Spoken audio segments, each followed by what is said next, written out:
Investing is something that has a very high probability of success. I mean, like if you basically learn the nuts and bolts of investing and you do it every month from the moment you've got a bit of spare capital, and that can be like £25 a month, literally. Mm. People are like, I haven't got enough money. Why should I do it?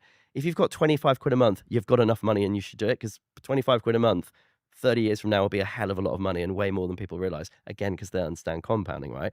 And if you start with 25 quid a month, the very, very robust evidence from psychology and from everything else is you're far more likely to go to 50 and 75 and 100 and 150. Why do stock markets basically go from bottom left to top right over time and create lots of wealth for anybody who's willing to understand them and get involved? It's because of human progress.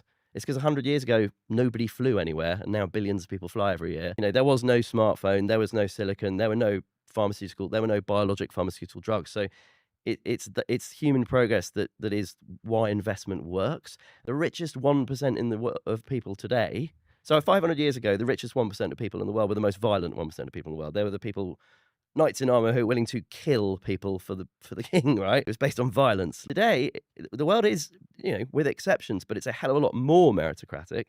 And, that's an insight that wealthy people understand, right? And I think the tragedy is that there's so much cynicism about financial markets, which is built entirely on ignorance. Massively increases their chances of becoming wealthy and looking after their dependents and having a much better life and having a much better impact on the world by extension, right?